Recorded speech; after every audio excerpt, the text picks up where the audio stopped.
This is Poland Daily Business, and we will talk tonight about the state of the world. And our person who will deliver the report is Artur Wróblewski of Lazarski University. So welcome to the show. Hello. So tell us, what do you think about 2020? How much this year and coronavirus has taken us back?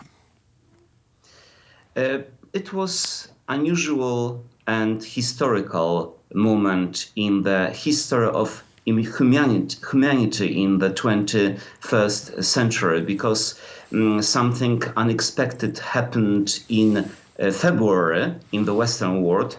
I mean the pandemic, and it changed everything. It was unusual because if it were not for the pandemic, for coronavirus, probably Donald Trump would have never lost the presidential election in the United States. And we would have completely different political landscape today in the United States. And we know that it's a most important economic and political player on the global stage, affecting also situation in Poland. So in this respect, these two elements coinciding were the most important and prominent element of the 2020 if we analyze the most important turning points. And of course, we have, as usual, a very a dangerous situation in the Middle East, with many developments relating to Iranian politics, relating to Syria, Turkey.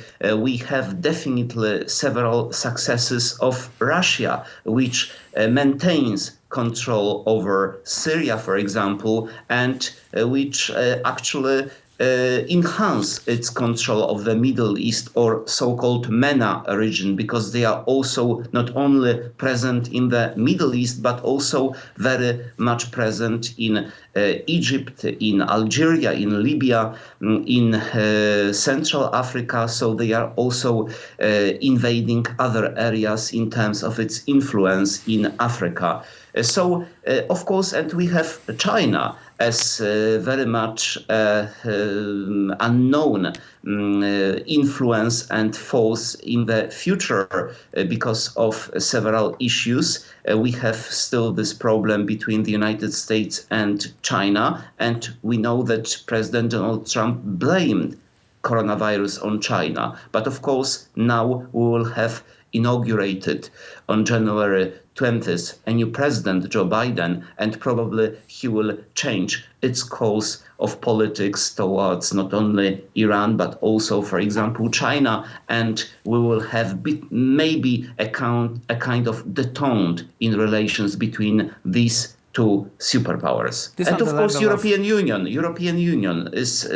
was also in commotion due to failure of the Brussels institutions, like the European Commission or the Special Agency on controlling controlling the diseases, for example.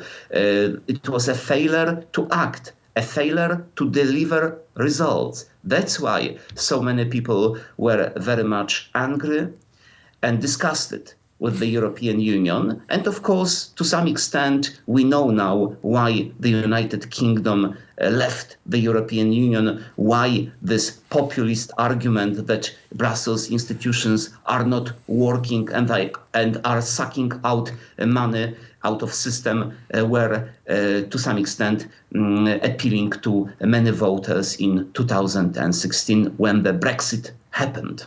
Well, Brexit happened 2016, but actually it happened this year, and this will be the first full year without of United Kingdom as a part of United Europe, with the visas and all that stuff. So this will be different. One short sentence, because there is a Brexit deal, and hopefully there are no duties between Poland and UK. That means that we will maintain our trade surplus with this country?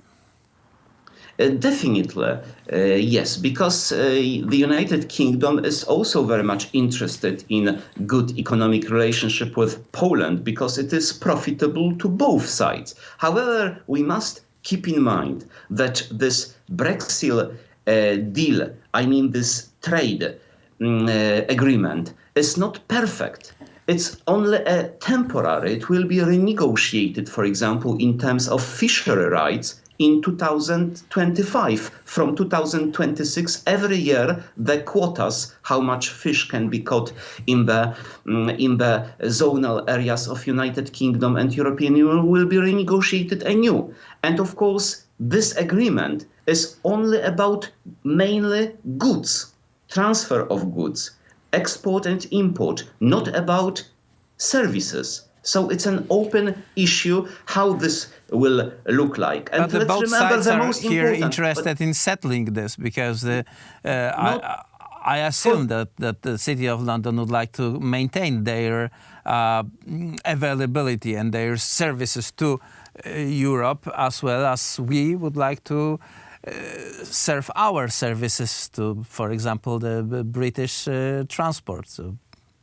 The French fishermen want to catch fish in the zonal areas of the United Kingdom. That's why the European Union is very much tolerating the arguments on the part of the United Kingdom regarding this free market relating to services. However, from 2026, the situation can be completely different because, for example, the United Kingdom will have an agreement with the United States, China, and other areas which will be very much maybe profitable to them. But let's remember also that the United Kingdom, it's not anymore in the custom union. And they didn't want to be in the custom union. They are not in the custom union. That was the point. They left European Union to leave practically all things that are